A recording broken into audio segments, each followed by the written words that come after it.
નમસ્કાર દર્શક મિત્રો, આપ જોઈ રહ્યા છો બુલેટિન ઇન્ડિયા અને અમારી વિશેષ રજૂઆત ટુ ધ ટોપિકમાં હું છું આપની સાથે યશ. ટુ ધ ટોપિક અંતર્ગત આપણે ગુજરાત વિધાનસભા 2022ની ચૂંટણીના શરૂઆતના તબક્કાથી લઈ મધ્યમ તબક્કો અને હવે અંતતા તરફના તબક્કાનું આપણે સમગ્ર કવરેજ કર્યું છે. અમારી બુલેટિન ઇન્ડિયાની ટીમે કર્યું છે. આ સાથે મેં પણ આપની સાથે તમામ ચર્ચા વિચારણા કરી છે. ભારતીય જનતા પાર્ટી, કોંગ્રેસ પાર્ટી, રાજકીય વિશ્લેષકો, તજજ્ઞો, સામાજિક કાર્યકર્તાઓ તમામને અમે આપના સમક્ષ મૂક્યા છે. એમની પાસેથી અભિપ્રાયો લીધા છે. ભારતીય જનતા પાર્ટી ફરી એક વખત જંગી બહુમતી સાથે રાજ્યમાં કમાન સત્તાની સંભાળવા જઈ રહી છે. 12મી તારીખે નવી સરકાર આપણે સમક્ષ આવવાની છે. આખું મંત્રીમંડળ પણ નવું મળવાનું છે. આજે સંભવિત મંત્રીઓના નામ પણ જાહેર કરાયા છે. સરકાર દ્વારા નહીં, પરંતુ અમારા મીડિયાના માધ્યમથી જે પ્રબળ લાગી રહ્યા છે એમના નામ પણ અમે આપની સમક્ષ મૂક્યા છે. હવે ગુજરાત વિધાનસભા 2022ની ચૂંટણી આ વખતે જે રસ્સાકસીવાળી હતી અને જે પ્રકારનું આ વખતે એવું લાગી રહ્યું હતું કે શું થશે આવા અનેક યક્ષ પ્રશ્નની વચ્ચે ભારતીય જનતા પાર્ટીએ બાજી મારી છે. ભારતીય જનતા પાર્ટીએ સરકાર બનાવી છે અને ગુજરાત વિધાનસભા 2022ની જે ચૂંટણી હતી તે પણ ખૂબ જ શાંતિપૂર્ણ વાતાવરણમાં સંપન્ન થઈ છે અને એ પણ આપણા માટે ખૂબ સારી એવી વાત ગણાવી શકાય. આ સાથે ચૂંટણી પંચ દ્વારા પણ ઉત્તમ પ્રકારની વ્યવસ્થાઓ કરવામાં આવી હતી જેથી કરીને તમામ લોકો મતદાન કરી શકે. અને હવે આપણે વાત કરવાની છે રણનીતિ પર. Bharatiya Janata party win party થઈ ચૂકી છે. 156 સીટ આવી છે ભારતીય જનતા પાર્ટીના ફાળે. હવે આગળની રણનીતિઓ ભારતીય જનતા પાર્ટીની કઈ રહેશે? કારણ કે આ 156 સીટ ભારતીય જનતા પાર્ટીને ફાળે આવી છે તો 156 જવાબદારી પણ સરકારના શિરે રહેવાની છે. ત્યારે આ જવાબદારીમાં સરકાર કેવી ઊણી ઉતરશે, પ્રજાના જે યક્ષ પ્રશ્નો છે એના કેવા નિરાકરણ સરકાર કરશે, આ સાથે નવું મંત્રીમંડળ જે રચાવા જઈ રહ્યું છે આ નવા મંત્રીમંડળમાં કયા નેતાઓને સ્થાન મળશે, આ સાથે કોઈને એવો પ્રાદુર્ભાવ પણ ના રહેવો જોઈએ કે સરકારે મને અવગણી લીધો, મારી અવગણના થઈ, પરંતુ તમામ લોકોને, હવે તમામ વર્ગને પણ સરકારે ખુશ રાખવા માટે જહેમત ઉઠાવવી પડશે. તમામ જ્ઞાતિના જે આગેવાનો છે, તમામ જ્ઞાતિમાંથી આવેલા જે ઉમેદવારો છે એમને પણ ખુશ રાખવા પડશે. એટલે સરકાર બનાવી લીધી છે. ભારતીય જનતા પાર્ટી 27 વર્ષથી હતી, હવે 7મી વખત સરકાર બનાવવા જઈ રહી છે. ત્યારે પડકાર પણ સરકાર સામે અનેક છે, પરંતુ આગોતરા આયોજન હશે.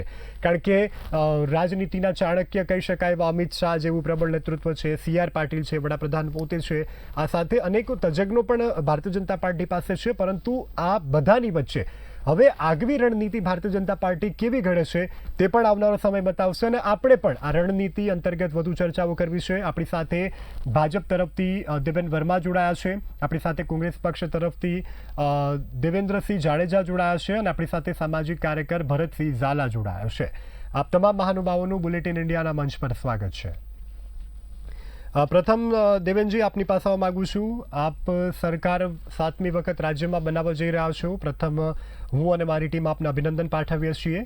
અને આટલી બધી જંગી બહુમતીની સાથે જ્યારે ભારતીય જનતા પાર્ટીએ વિનેબિલિટી અને હાંસલ કરી છે ત્યારે ભારતીય જનતા પાર્ટીની હવે આગામી રણનીતિઓ કેવી, જેથી કરીને જનતાએ જે રીતે આપની ઉપર વિજય કળશ ઢોળ્યો છે એની સામે તમે આટલો વિશ્વાસનો કળશ ઢોળી શકો?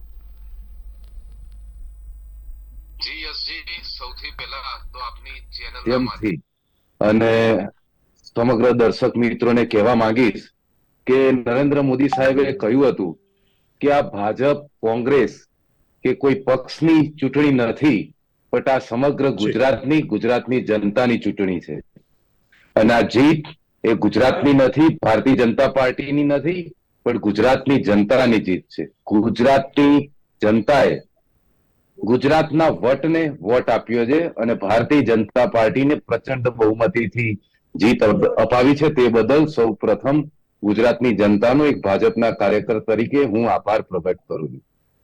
આપે કહ્યું કે હવે આટલી પ્રચંડ બહુમતી ગુજરાત સરકારને મળી છે, ભાજપ સરકારને મળી છે, ને એની સાથે સાથે સરકારની પણ જવાબદારીઓ ચોક્કસપણે વધે છે. ભારતીય જનતા પાર્ટીમાં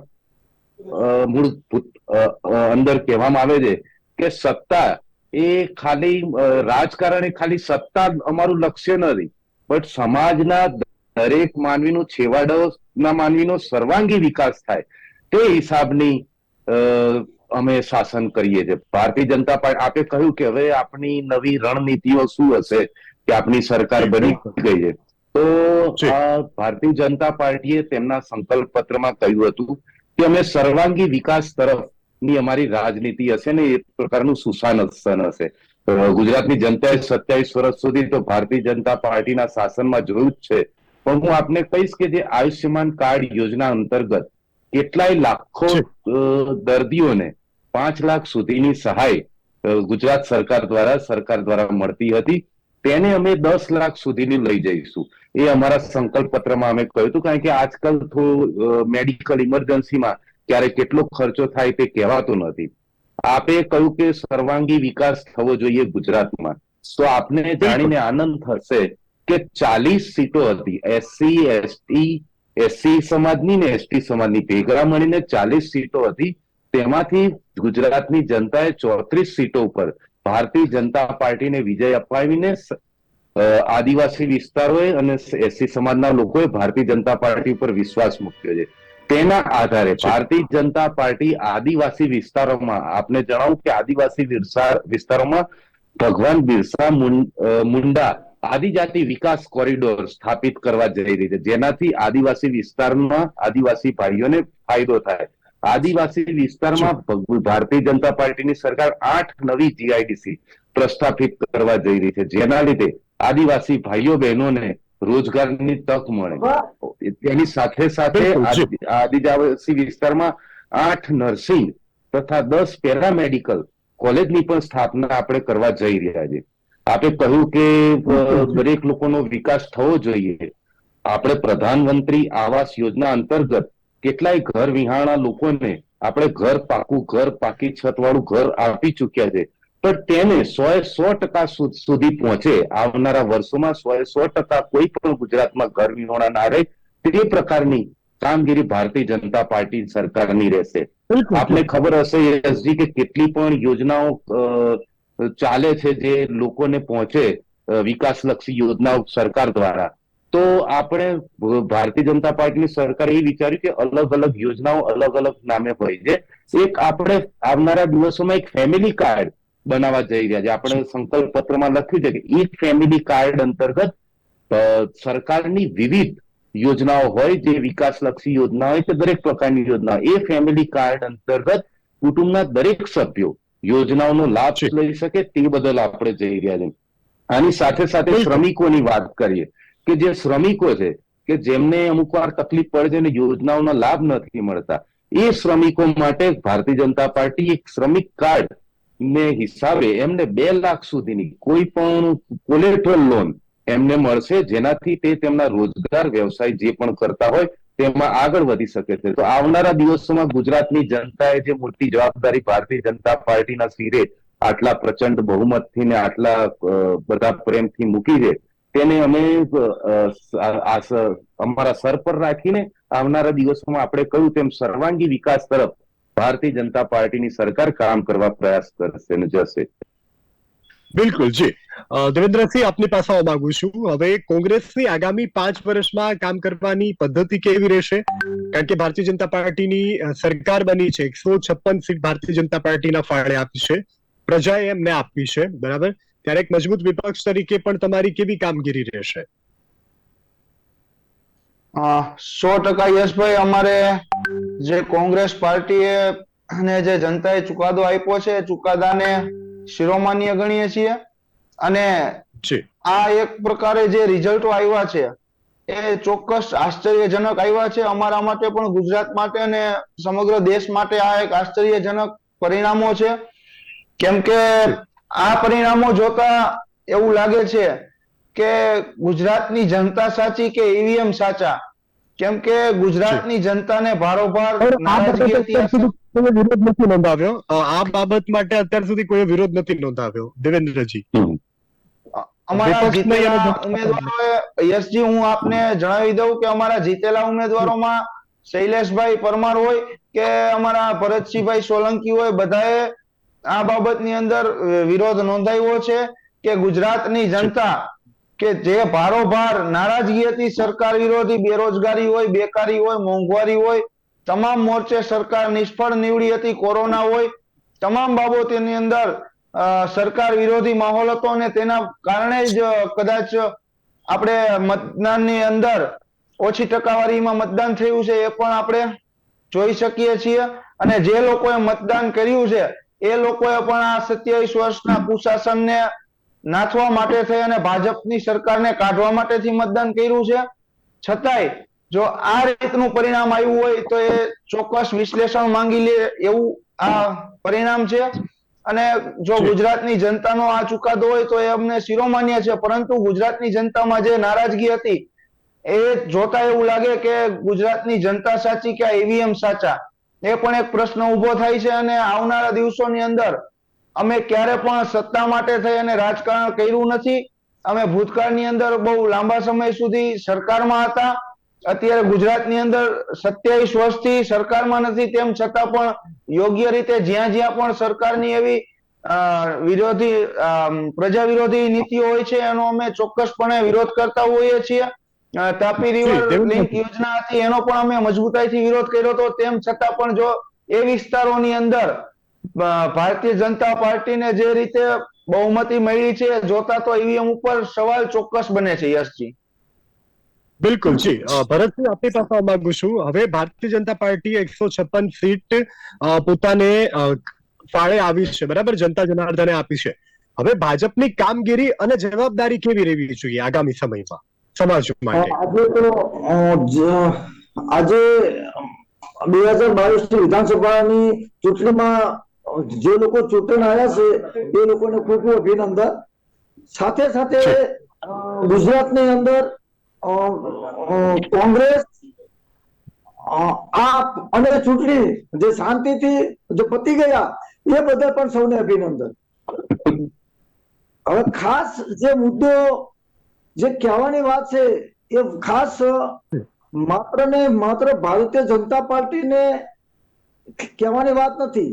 182 ધારાસભ્યો જે ચૂંટાઈને આવ્યા એ 182 ધારાસભ્યોની જે ફરજ બને છે ચૂંટણી પ્રચાર દરમિયાન જે પેજ પ્રમુખો હતા એ પેજ પ્રમુખોએ એમના ગામમાં સાચા અર્થમાં ઘર વિહોણું કોણ છે એનું નામ અત્યારથી લખવું પડશે. સાચા અર્થમાં ઘર વિહોણાને 2 રૂમ રસોડા વાળા ઘર આપવા માટે નરેન્દ્રભાઈ મોદીની યોજના હતી કે 2024 સુધીમાં સમગ્ર દેશમાં એક પણ પરિવાર ઘર વિહોણો ન રહે. તો ભારતીય જનતા પાર્ટીને હું અત્યારથી કહેવા આવું છું કે ભારતીય જનતા પાર્ટીના પેજ પ્રમુખો જે ગ્રાઉન્ડ લેવલ ઉપર જે કામ કરી રહ્યા છે એ લોકો એમના ગામમાં એમના વિસ્તારમાં કાલે સવારેથી જ તે સાચા અર્થમાં ઘર વિહોણાનું લિસ્ટ બનાવે. ટોટલી વિધાનસભા બજેટ સત્રમાં ટોટલી કેટલા આંકડા આવે છે એના બદલે નાણાકીય જોગવાઈ કરે. બીજી મારી વિનંતી છે કે સાચા અર્થમાં ઘર વિહોણાને જે ગ્રામીણ વિસ્તારમાં 1,92,000 રૂપિયા આપે છે એટલાથી ઘર ન બને. આ મોંઘવારી અને ફુગાવાને આધારે સાચા લોકોને ઘર મળવા જોઈએ. આજ સુધી ખોટા લોકોને ઘર મળ્યા છે. આજ સુધી ખોટા લોકોને ઘર મળ્યા છે એ કરવું જોઈએ. ખાસ કરીને ભારતીય જનતા પાર્ટીએ વચન આપ્યું હતું કે પ્રધાનમંત્રી ફસલ વીમા યોજના અંતર્ગત જે વીમા 6 વીમા કંપનીઓએ 14,000 કરોડ રૂપિયાનું જે બૂચ મારી દીધું છે એ પૈસા 31 માર્ચ પહેલા તમામ ખેડૂતોને ખાતામાં અપાવવા પડે. એ વિજયભાઈ રૂપાણી પણ બોલ્યા હતા અને નરેન્દ્રભાઈ મોદીએ પણ SBI ને બ્લેકલિસ્ટ પણ કરી છે. તો મારું કહેવાનું છે કે ભારતીય જનતા પાર્ટીના શિરે સાચા અર્થમાં ઘર વિહોણા ઘર સરકારી ખર્ચે સિંચાઈ સવલત આપણે મફત નથી જોતું, પણ ખેડૂતોની આવક બમણી કરવી હોય તો ખેડૂતોનો ખેતીનો ખર્ચ ઘટાડવા માટે સરકારી ખર્ચે વીજળીની જરૂર નથી. પહેલા સરકારી ખર્ચે ખેતરમાં પાણી આપવું જોઈએ, નર્મદે સર્વદે એ કરવાનું જોઈએ. બીજી વસ્તુ કે બીજા રાજ્યો કરતા ગુજરાતમાં લઘુત્તમ વેતન બહુ ઓછું છે, તો ગુજરાતની અંદર લઘુત્તમ વેતનમાં ફેરફાર કરવો જોઈએ. મોંઘવારી અને ફુગાવાના આધારે લઘુત્તમ હતું. બીજું કે સમગ્ર દેશમાં અને વિશ્વમાં એક ઢાંચો બહાર પાડવા માટે ભારતીય જનતા પાર્ટીએ વિધાનસભામાં બિલ લાવવું પડે કે એક પણ ધારાસભ્ય લઘુત્તમ વેતનથી વધારે પગાર નહીં લે. એક નવી ભારતીય જનતા પાર્ટીનો એક પણ ધારાસભ્ય લઘુત્તમ વેતનથી વધારે પગાર વધારો નહીં લે એ વિધાનસભામાં બહુમતી પસાર કરવું પડે. એટલે ખાસ કે ભારતના સંવિધાને આપેલા હકો ને અધિકારો તો અપાવો છો ને આપો, એ પૂરતું નથી.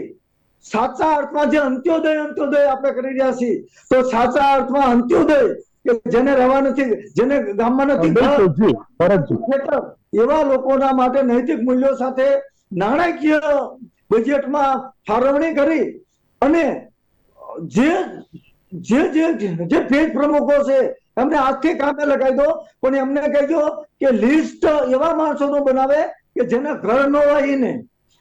પછી બિલકુલ જી, ભરતસિંહજી આપની પાસે ફરીથી આવીશ. જી, ભરતસિંહજી આપની પાસે ફરીથી આવીશ. ટોટલી વિધાનસભા બજેટ સત્રમાં નાણાકીય જોગવાઈ કરી એનું અનુસરણ કરવા માટે, અને ગયા વર્ષે જે નાણાકીય જોગવાઈ કરી હતી એ પૈસાનો સુચારુ ઉપયોગ થયો કે દુરુપયોગ થયો, એ નાણાંનો દુરુપયોગ ભરતસિંહજી આપની પાસે ફરીથી આવીશ.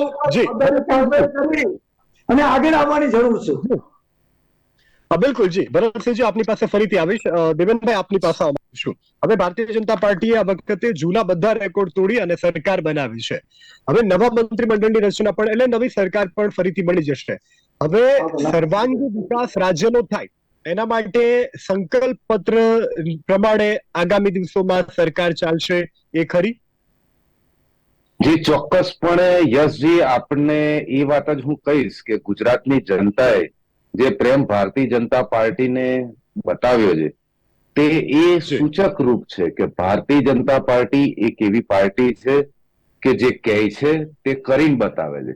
આ પ્રેમ, આ મતદાન એ જનતાનો વિશ્વાસ ભારતીય જનતા પાર્ટી તરફ બતાવે છે.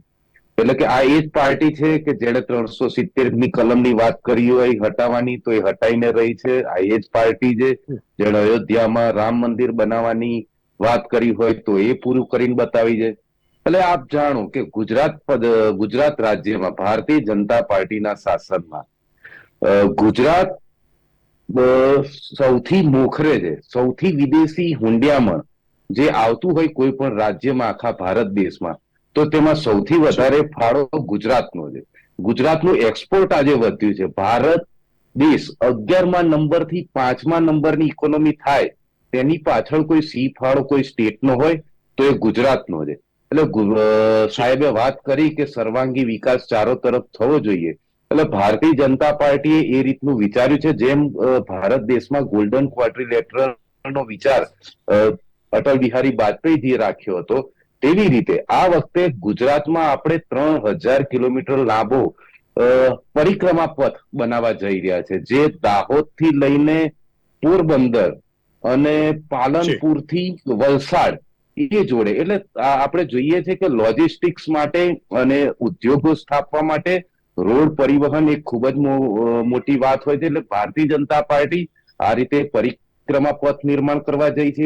આપણે કોસ્ટલ હાઈવેનું પણ નિર્માણ કરી રહ્યા છે. ત્યાં આપણે એક સી ફૂડ પાર્કનું પણ આયોજન કરવા જઈ રહ્યા છે કે જેનાથી ગુજરાતના માછીમારોનો કેવી રીતના આર્થિક વિકાસ થાય તે તરફ આપણે પ્રયાણ કરી રહ્યા છે. આપને હું કહું કે સંસ્કૃતિ, ગુજરાતની સંસ્કૃતિ પણ અજોડ છે ને વિશ્વમાં વખણાય છે ને ભારતમાં વખણાય છે. આપણું દ્વારકા, ત્યાં આપણે એક પશ્ચિમ ભારતનું ખૂબ જ મોટું આધ્યાત્મિક કેન્દ્ર બનાવવા જઈ રહ્યા છે કે એક ગુજરાતનું એક ઉડીને આવે, આખા ઇન્ડિયામાં દેખાય કે પશ્ચિમ ભારતનું આધ્યાત્મિક કેન્દ્ર છે તો એ ગુજરાતમાં છે, દ્વારકા ખાતે છે.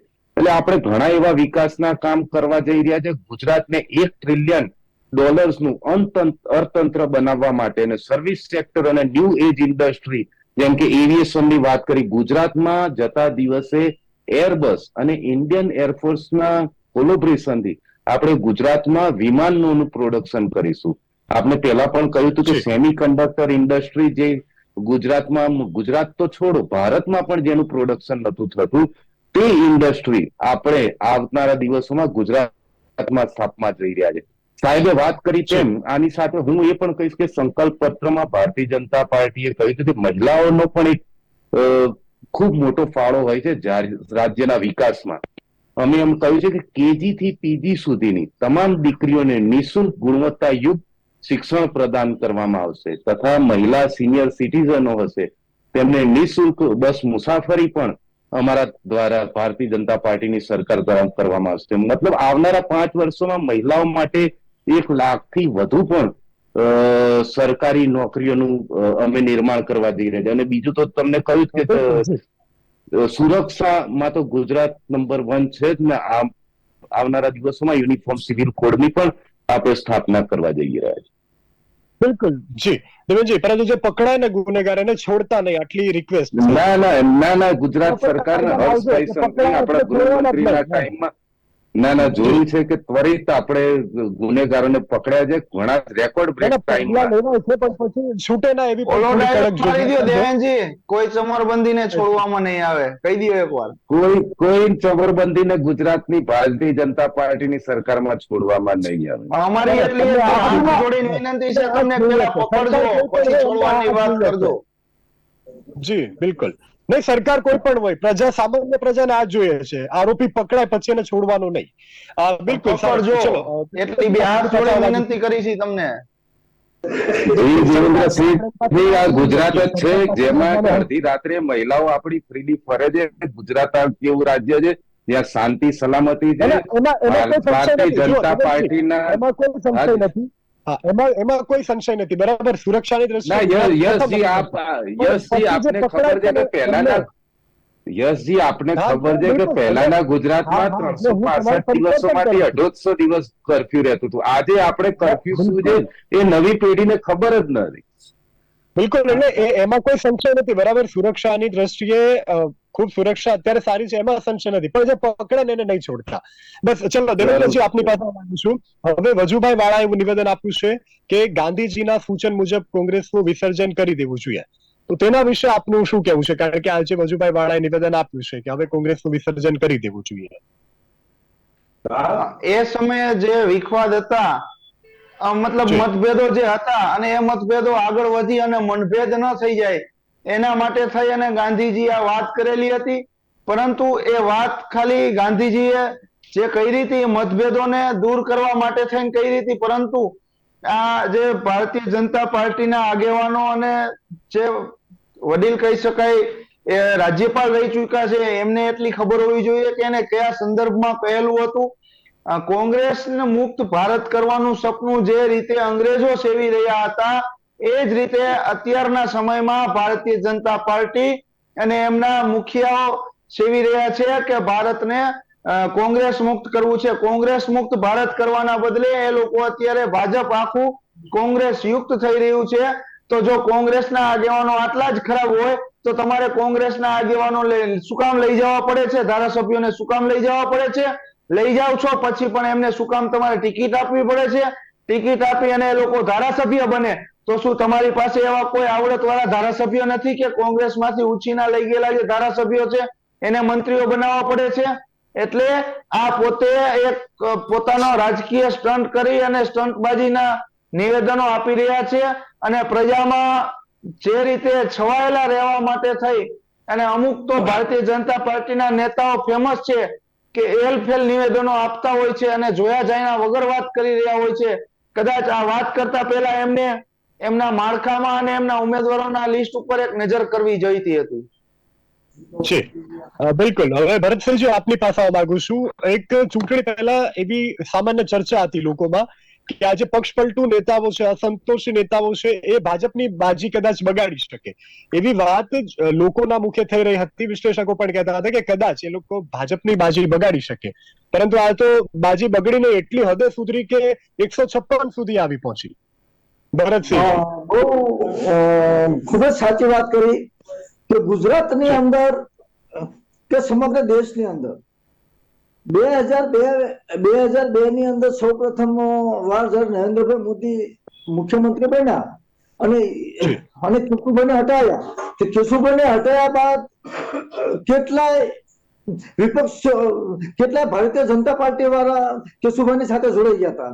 ગોરધનભાઈ ઝડપિયાથી માંડીને ભારતીય કિસાન સંઘ વગેરે વગેરે. તેમ છતાં ગુજરાતની જનતાએ નરેન્દ્રભાઈ મોદીને નો ચહેરો માની અને 2012 સુધી મુખ્યમંત્રી રહ્યા. 2014માં એક પ્રયોગ કર્યો ભારતીય જનતા પાર્ટી કે આપણે નરેન્દ્રભાઈ મોદીને પ્રધાનમંત્રી તરીકે આગળ કરો, તો એની સમગ્ર ભારતની જનતાએ નરેન્દ્રભાઈ મોદીને એક્સેપ્ટ કર્યા અને 2019માં પણ ફરીથી ચૂંટણી આવી અને એની અંદર પણ ઘણો વાદ વિવાદ શંકરસિંહ બાપુથી માંડીને ઘણા કર્યું, તેમ છતાં મોદી સાહેબ આ વખતના સમયમાં એટલી બધી ખરાબ પરિસ્થિતિ હતી કે ગામથી લઈને ગાંધીનગર સુધી, આઈએસ થી માંડી તે ઝાડુવાળા સુધીની તમામ લોકોનો અસંતોષ હતો, અને એ અસંતોષ બહાર આવ્યો હતો, અને જેના કારણે રાજ્યમાં એવો માહોલ બન્યો તો કે ભારતીય જનતા પાર્ટીને કદાચ સીટો ઓછી આવશે, પરંતુ નરેન્દ્રભાઈ મોદીની અને અમિત શાહની જે સ્ટેટ આઈબી ના રિપોર્ટ, પોલીસ ખાતાના રિપોર્ટ, આ રિપોર્ટના આધારે એમને જે આખું જે માળખું બનાવ્યું, જે મંત્રીમંડળના સભ્ય કરતા કે જે નાનામાં નાનો કાર્યકરને આખે જાગૃત કરી અને ઘરથી બૂથ સુધી મતદારો લઈ જવા માટે જે પ્રયત્નો કર્યા, અને એની સાથે સાથે એમને એક્સેપ્ટ પણ કર્યો કે ગુજરાતમાં હજી ઘણી સમસ્યા છે અને એ સમસ્યાનો અમે અંત લાવશું. તો એ બધું જોતા અને આ ખાસ કરીને જે હિન્દુત્વનો મુદ્દો છે, 370 નો મુદ્દો છે, રામ મંદિરનો મુદ્દો છે, અને ડેવલપમેન્ટ વિકાસ પણ છે, એ બધું ધ્યાને રાખી અને મતદારને એવું લાગ્યું કે અત્યારે દેશમાં કે રાજ્યમાં બીજો વિકલ્પ નથી, જેથી લોકોએ ખોબે ને ખોબે વોટ આપ્યા. હવે મારે કહેવાનું એવું છે કે ચોક્કસ મત આપ્યા છે, પરંતુ હવે આ મતનો સુચારુ ઉપયોગ કરવાની જરૂર છે. આજથી સુધી જે થયું એ સારું થયું છે, ઘણી જગ્યાએ ખરાબ પણ થયું છે, પણ હવે નવી સવાર આવે, હવે જે નવું મંત્રીમંડળ બને એની અંદર નવા મંત્રીઓ, મુખ્યમંત્રી થી ધારાસભ્યો, સંસદ જે કઈ છે, અને ખાસ કરીને જે ભારતીય જનતા પાર્ટીના કાર્યકરોએ સાચા અર્થમાં રાષ્ટ્રવાદી બનવાની જરૂર છે, અને એ રાષ્ટ્રવાદી બનવા માટે અંત્યોદયને શોધવા પડશે, અંત્યોદયને. અને આ જો ભારતીય જનતા પાર્ટી આપણે આપણા ખીચાના પૈસા ક્યાંય આપવાના નથી, દેશની જનતાના ટેક્સના પૈસાનો દુરુપયોગ ન થાય.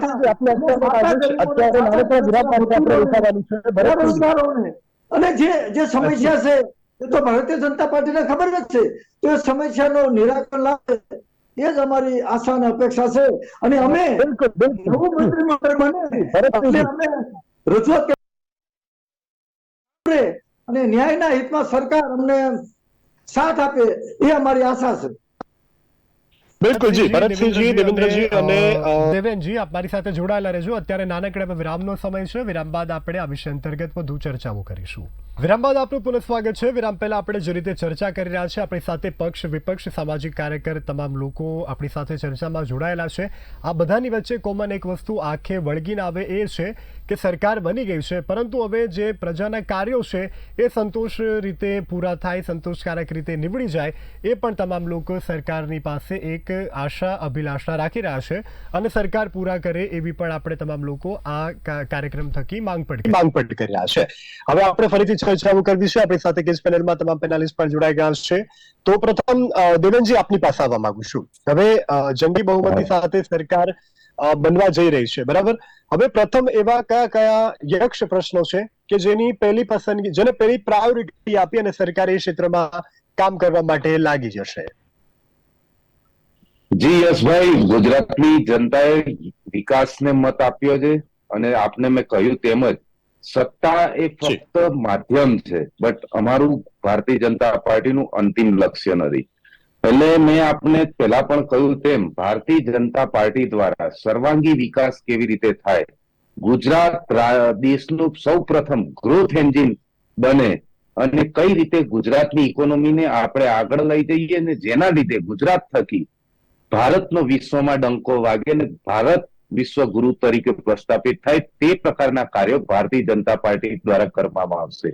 આપને યશભાઈ, આપને એ પણ હું જણાવવા માંગીશ કે આ ઇલેક્શનમાં ભારતીય જનતા પાર્ટીને સીટો વધારે મળી હતી એટલું નથી, બટ આપે કદાચ જોયું હશે તો ભારતીય જનતા પાર્ટીનો વોટ શેર તે પણ 3% વધ્યો છે.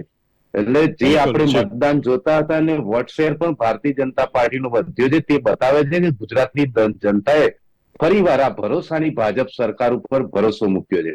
આપને એ પણ બતાવીશ કે 1 કરોડથી વધારે વોટર્સ એવા હતા યશભાઈ કે જે લોકોને 1 કરોડથી વધારે વોટર્સ એવા હતા કે જે લોકોએ ફક્ત ગુજરાતમાં ભારતીય જનતા પાર્ટીનું જ શાસન જોયું છે. તેમણે કોઈ બીજું કુશાસન કે ભ્રષ્ટાચાર એ જોયા જ નથી અને એમણે ફરીથી ભરોસો ભારતીય જનતા પાર્ટી ઉપર બતાવ્યો છે. તે ખૂબ મોટી વાત છે ને તેના લીધે ભારતીય જનતા પાર્ટીની ખૂબ જ મોટી નૈતિક જવાબદારી પણ એ સાથે થઈ જાય છે. તે પણ આજના પ્રસંગે હું આપને કહેવા માંગીશ. અને યશભાઈ, આપણે એ પણ બતાવવું જોઈએ કે કયા કયા જિલ્લાઓમાં ફક્ત દરેક જિલ્લાએ ભારતીય જનતા પાર્ટી ઉપર જ વિશ્વાસ મૂક્યો છે અને કેટલાય કયા ઉમેદવારોની ટિકિટ મતલબ ડિપોઝિટ પણ જપ્ત થઈ ગઈ છે. તે પણ આપણે આ માધ્યમથી બતાવવું છે. આપને હું કહીશ યશભાઈ કે ભારતીય જનતા પાર્ટી સર્વાંગી વિકાસ તરફ જઈ રહી છે, જેમાં એગ્રીકલ્ચર હોય, આરોગ્ય હોય, અગ્રેસર યુવાઓની મેં વાત કરી, આની પહેલા મેં આદિવાસી વિસ્તારની વાત કરી, અત્યારે યુવાઓની વાત કરું તો જેમ NIIT જેવી સંસ્થાઓ છે તે લેવલની આવનારા દિવસોમાં ગુજરાતમાં 4 IIT ની સ્થાપના ભારતીય જનતા પાર્ટી દ્વારા કરવામાં આવશે. આપને કહ્યું, આપને જાણીને આનંદ થશે ને આપણને બધાને ખબર છે કે વિશ્વમાં સૌથી મોટું સ્ટેડિયમ હોય તો એ આજે ગુજરાતમાં છે. અને એ સ્પોર્ટ્સ સંકુલને આપણે એ રીતે આગળ વિકસાવી જવા રહી રહ્યા છે કે આવનારા દિવસોમાં 2036માં જ્યારે ઓલિમ્પિક્સ મળે, પહેલા તો આપણે સૌને અભિનંદન કે G20 નું યજમાન પદ ભારત દેશને મળ્યું છે અને ભારત દેશનું મોદી સાહેબે સમગ્ર વિશ્વમાં ગૌરવ સ્થાન અપાવ્યું છે. આપણે એ કહીશ કે 2036માં જ્યારે ઓલિમ્પિક્સ થવા જઈ રહ્યા છે તેનું યજમાન પદ ગુજરાતને મળે, તેનું ગૌરવ ગુજરાતને મળે, તે દિશામાં ભારતીય જનતા પાર્ટી સરકારની યુવાઓ પ્રત્યે અને ઓલિમ્પિક ગેમ્સ પ્રત્યે અને કેવી રીતનું સ્પોર્ટ્સ સંકુલ એક મોટું વિશાળ બને ગુજરાતમાં તે તરફ આપણું પ્રયાણ રહેશે. આપણે મેં કહ્યું કે આપણે આદિજાતિ વિશે વાત કરી, ઇકોનોમીની વાત કરું તો ગુજરાતને $1 ટ્રિલિયન ઇકોનોમી કઈ રીતે બનાવી અને તેના માટે મેં કહ્યું કે આપણે ઇન્ફ્રાસ્ટ્રક્ચર કરી રહ્યા છે, 3000 કિલોમીટરનો લાંબો પરિક્રમા પથ બનાવી રહ્યા છે, સંસ્કૃતિ વિશે વાત કરી, શહેરી વિસ્તારોમાં નાગરિકોના જીવનમાં સુધારો કરવા ગુજરાત શહેરી વિકાસ મિશન હેઠળ ₹25,000 કરોડનું ખર્ચ કરવાનું ભારતીય જનતા પાર્ટી સરકારે પોતાના સંકલ્પ પત્રમાં દાવો કર્યો છે. બીજું આપને એ કહીશ કે મેટ્રો ટ્રેન, ગાંધીનગર અને સુરત મેટ્રો ટ્રેનની જે કામગીરી ભારતીય જનતા પાર્ટીની સરકારમાં થઈ રહી છે તે નિર્ધારિત સમયમાં પૂર્ણ થાય તે વિશેનું કામ આપણે કરીશું. અને આ રીતના પ્રમાણે સૌરાષ્ટ્રને અને મધ્ય ગુજરાત, સૌરાષ્ટ્રને વડોદરા સુધી જોડવાની પ્રથમ મેટ્રો રેલ સેવા તરફ પણ ભારતીય જનતા પાર્ટીની સરકાર ઝડપથી કાર્ય કરશે. આમ અગ્રેસર દરેક વસ્તુમાં સમાજના દરેક પહેલુ ઉપર કે અમને જનતા આગળ વધે ને લોકોનું આગળ વધે તે હિસાબનું કાર્ય રહેશે. બિલકુલ જી. હવે દેવેન્દ્રજી આપની પાસે આવવા માંગુ છું. એક લોકોમાં એવી ચર્ચા છે કે ચૂંટણી આવે ત્યારે જ કોંગ્રેસ લોકોની વચ્ચે જાય છે, લોકોને મળે છે, ત્યારબાદ સભાઓને બધું કરે છે, એટલે ચૂંટણી ટાણે ફક્ત કોંગ્રેસ જ હરકતમાં આવે છે. યશજી, બિલકુલ જરાય એવું હોતું નથી. અમારા બુથ લેવલના કાર્યકર્તાથી લઈ અમારા પ્રદેશ કક્ષાના આગેવાનો પણ સતત પ્રજાના પ્રશ્નોને વાચા આપવા માટે થઈને સરકાર સામે લડતા હોય છે. અમારા ધારાસભ્યો હતા, ધારાસભ્ય આંદોલનો કરી રહ્યા હતા. આજે જે અમારે થરાદના ધારાસભ્ય હતા ગુલાબસિંહ રાજપૂત, બરાબર, એમને 15 દિવસ સુધી આંદોલન કર્યા હતા. રાજુલાની અંદર અમારા કોંગ્રેસના ધારાસભ્ય અમરીશભાઈ ડેરે આંદોલન કર્યા હતા. ધોરાજીમાં લલિતભાઈ વસોયા હોય, ટંકારાની અંદર લલિતભાઈ કગથરા હોય, અમારા તમામ જે ધારાસભ્યો હતા ચૂંટાયેલા એ લોકોએ 10-10, 15-15 દિવસ સુધી આમરણાંત ઉપવાસો કર્યા હતા સરકારની વિરોધમાં. પરંતુ આ સરકાર એટલી હદે બહેરી અને મૂંગી હોય એ રીતનું વર્તન કરી રહી હતી કે એક ધારાસભ્યનો અવાજ પણ એમને દેખાતો નતો. અને જે ધારાસભ્ય ત્યાંની 3 લાખ થી લઈ અને 5 લાખ 7 લાખ સુધીની પ્રજાનો અવાજ બુલંદ કરવા માટે થઈ અને આ વેદનાઓ સહન કરી રહ્યો હતો, તેના પણ જોવાની તસ્દી આ સરકારે લીધી નથી. અને મારા મિત્ર ભાજપના દેવેનભાઈ જે વાત કરી રહ્યા હતા, ભારતીય જનતા પાર્ટીએ અત્યાર સુધી આ માત્ર ને માત્ર વાયદાઓ ને વચનો કર્યા છે. એ વાયદાઓ એના પોકળ સાબિત થયા છે. આ તો એક એવી વાત છે કે આપણે એક ઓલું મૂવી હતું ને એનું સોંગ હતું મોંઘેરી લાલ કે હસીન સપને, એ વાત કદાચ ભારતીય જનતા પાર્ટી ઉપર સાબિત થતી હોય એવું દેખાય છે કે સપનાઓ બહુ મોટા મોટા દેખાડે છે પરંતુ છેલ્લે કોઈ કાર્ય થતા નથી. એટલે જ્ઞાતિ જાતિના અને ધર્મના નાત જાતના ભેદભાવો કરી અને જે રીતે 2019ની ચૂંટણી પહેલા થયેલું, 2017ની ચૂંટણી પહેલા થયેલું, બરાબર 2022ની ચૂંટણીમાં પણ એ લોકોએ કરવાનો પ્રયત્ન કર્યો પરંતુ એમાં નિષ્ફળ નીવડ્યા. આ રીતે જે ભારતીય જનતા પાર્ટી શાસન કરવા માંગી રહી છે એ સૌ ગુજરાતની જનતા જાણે છે. પરંતુ જે વાત દેવેનભાઈએ કરી કે ભારતીય જનતા પાર્ટીની સરકાર બનતા આ કરીશું ઓલું કરીશું, કદાચ એ કરે તો એ કોઈ ગુજરાતની જનતા માટે ઉપકાર નથી કરી રહ્યા. ગુજરાતની જનતાએ ખોબલે ને ધોબલે મત આપ્યા છે. એ મતના જે ઋણ છે એ ચૂકવવાનું કામ સરકારનું હોય છે અને એમની નૈતિક જવાબદારી પણ હોય છે. સ્વાભાવિકપણે જો આટલી સીટો આવી હોય એમની તો એમની જવાબદારીઓ પણ વધે છે અને જો એમને કાર્ય નહીં કરે તો કોંગ્રેસ સડકથી લઈ અને સંસદ સુધી અને ગામથી લઈ અને ગાંધીનગર સુધી આ સરકાર સામે લડવા માટે થઈ અને તૈયાર છે અને પ્રજાના પ્રશ્નોને વાચા આપવા માટે હરહંમેશ કોંગ્રેસ પ્રજાની પડખે રહેશે. બિલકુલ. જી, હવે ભરતસિંહજી આપની પાસે આવવા માંગુ છું. ભારતીય જનતા પાર્ટીની સરકાર બની ગઈ છે, બરાબર. ભારતીય જનતા પાર્ટીનું સંગઠન ખૂબ મજબૂત છે. આ સંગઠન મજબૂત છે એટલા માટે જ પાર્ટી મજબૂત છે અને એની સામે કોંગ્રેસમાં આંતરિક વિખવાદો ઘણા બધા છે, ભંગાણો થયા છે. આ બંને પાર્ટી વચ્ચેનો આ એક તફાવત છે જે આંખે વળગી આવે એવું છે. એટલે જીતાડવામાં અને ક્યાંક ને ક્યાંક નિષ્ફળતામાં આ બંને મુદ્દાઓ ખૂબ અગત્યના છે. બહુ મહત્વની વાત કરી. આમ તમે 2017ની જે વોટ જે ગુજરાત સરકારની અંદર તમને બહુ મહત્વની વાત કરી કે 2002માં મુખ્યમંત્રી ભારતીય જનતા પાર્ટીની સરકાર આવી. આપણે ખ્યાલ હોય તો 2005માં અમદાવાદ મ્યુનિસિપાલિટી કોર્પોરેશનમાં નરેન્દ્રભાઈ મોદી ગુજરાતના મુખ્યમંત્રી હતા, તેમ છતાં એએમસી ભાજપ હારી ગઈ હતી 2005માં.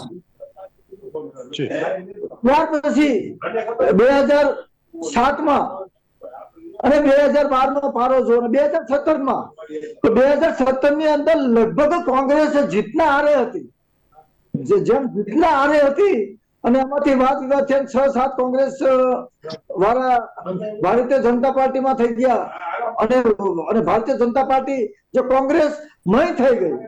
એના કારણે આ વખતે પણ લોકોને એવું જ હતું કે વોટ તમે ગમે તેને આપશો પણ ભારતીય જનતા પાર્ટી વાળા કોંગ્રેસ વાળાને આપ પડે પણ કદાચ એમના પક્ષમાં લઈ લે છે એટલે એવું ને એવું થઈ છે. તો એના કરતા આપણે મત ભાજપને જ આપો ને, મગજમારી નહીં. હવે જવાબદારી ભાજપની હતી. ભારતીય જનતા પાર્ટીને ગઈ વખતે શું હતું કે સારો માણસ કે જેનો પ્રજાલક્ષી કામ કરે છે કે આંદોલનકારીઓ છે એ લોકોને આપણા પક્ષમાં લઈ લીધા. દાખલા તરીકે અલ્પેશભાઈ, હાર્દિકભાઈ એમને આંદોલનકારીઓને એમના પક્ષમાં લઈ લીધા. હવે તકલીફ એ છે કે હાર્દિકભાઈની જે મુખ્ય આઈડિયોલોજી હતી કે ભાઈ અલ્પેશભાઈ ઠાકોરની જે વાત હતી તો એ વાત વિધાનસભામાં આવે છે.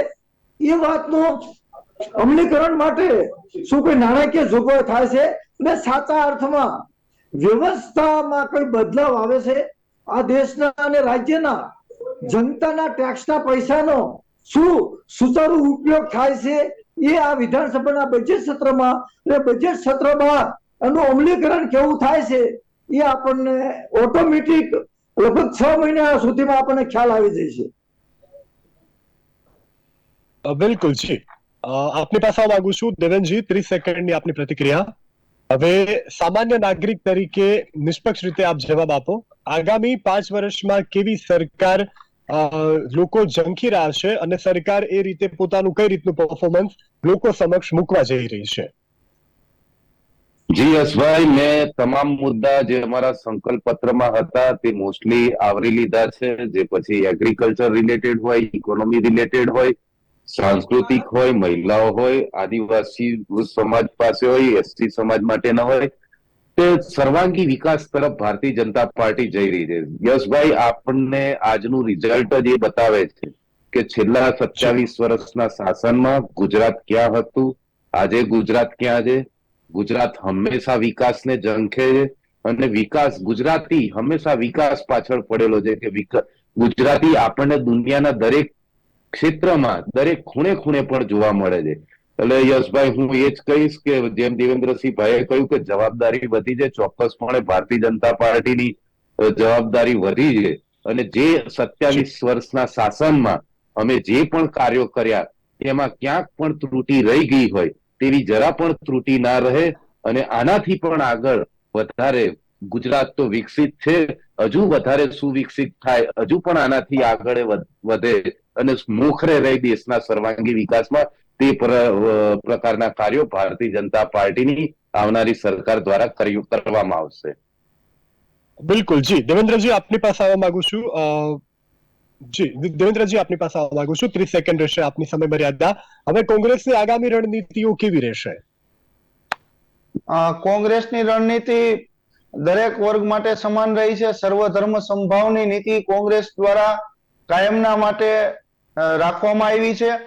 ખેડૂત, ખેતી, ગામડું, વેપાર, ધંધા અને તમામ ક્ષેત્રે વિદ્યાર્થીઓના પ્રશ્નો હોય, યુવાનોના પ્રશ્નો હોય, ગરીબ વર્ગ, મધ્યમ વર્ગ, તમામ લોકોના જે પ્રશ્નો હશે એને વિધાનસભા ગૃહની અંદર અમારા ધારાસભ્યો ઉઠાવશે. અને તેમ છતાં પણ જો ક્યાંય જરૂર જણાશે કે એવી કોઈ પ્રજા વિરોધી નીતિઓ ભારતીય જનતા પાર્ટી દ્વારા પોતાના સત્તાના જોરે અને બહુમતીના જોરે જો લાવવામાં આવશે તો તેનો વિરોધ સડકથી લઈ અને ગામથી લઈ ગાંધીનગર સુધી અમે વિરોધ કરશું અને પ્રજાની સાથે હરહંમેશ ઉભા રહીશું. અમે ચૂંટણી હાર્યા છીએ, પરંતુ અમે આ જંગ નથી હાર્યા, અમે આ પ્રજા માટે થઈ જંગ લડી રહ્યા છીએ. આઝાદીની લડાઈથી માંડી અને અત્યાર સુધી પ્રજાની સુખાકારી કઈ રીતે વધારી શકાય એ દિશાની અંદર જ કોંગ્રેસે વિચાર્યું છે. અને આવનારા દિવસોમાં પણ પ્રજાને કઈ રીતે સુખાકારીઓ વધે અને એની હાલાકીઓ કઈ રીતે ઓછી થાય એ દિશાની અંદર કોંગ્રેસ કાર્ય કરશે. બિલકુલ જી. હવે ભરતસિંહજી આપની પાસે આવવા માંગુ છું. સામાજિક આગેવાન છો, સામાજિક કાર્યકર છો તમે. ખરેખર સમાજના એવા કયા મુદ્દા છે જેના પર સરકારે નવી સરકાર બનતાની સાથે બીજે દિવસે અમલી કરી દેવા જોઈએ? 30 સેકન્ડમાં પ્રતિક્રિયા આપજો, ત્યારબાદ આપણે સમાપન તરફ આગળ વધીશું. નવી સરકારને ખૂબ ખૂબ અભિનંદન. નાણાકીય બજેટમાં એવી જોગવાઈ કરે કે ગુજરાતની જનતાના ટેક્સના પૈસાનો સુચારુ ઉપયોગ થાય, સાચા અર્થમાં જરૂરિયાતમંદ લોકોને એ right to food, right to work, right to health, right to education, રોજગારી અને માન સન્માનપૂર્વક જીવન જીવવાનો અધિકાર અપાવવા માટે સરકાર નાણાકીય જોગવાઈ કરે, અમલીકરણ કરે અને અભિમાન કોઈનામાં ન આવે અને સાચા કાર્ય કરે એ અમારી શુભેચ્છા. બિલકુલ જી. દેવેન્દ્રજી અને ભરતસિંહજી મારી સાથે ચર્ચામાં જો આપ તમામનો ખૂબ ખૂબ આભાર. તો જે રીતે આજે આપણે ચર્ચા કરી છે કે હવે નવી સરકાર આગામી 12મી તારીખે આપણને મળવા જઈ રહી છે, કયા ખાતાના કોણ મંત્રી હશે, કોણ મુખ્યમંત્રી હશે, આ તમામ 12 તારીખે આખું ચિત્ર પણ સ્પષ્ટ થઈ જશે. જે રીતે વિધાનસભાનું ચિત્ર સ્પષ્ટ થઈ ગયું છે પરિણામનું, એ જ રીતે હવે આપણે પણ નવી સરકાર પાસે અપેક્ષા રાખીએ છીએ કે અમારા જે યક્ષ પ્રશ્નો છે એનું તાત્કાલિક તમે નિરાકરણ લાવો અને સર્વાંગી વિકાસ રાજ્યનો થાય અને રાજ્ય થકી દેશનો થાય એવી આપણે પણ સરકારને ભલામણ કરીશું. સાથે આપણે પણ તમામ લોકો સહભાગી થશું. અમારી વિશેષ રજૂઆતમાં અત્યારે બસ આટલું. આવી સાંપ્રત વિશેની રજૂઆતો આપના સમક્ષ લઈ આવતા રહેશું. આપ જોતા રહો બુલેટિન ઇન્ડિયા. નમસ્કાર.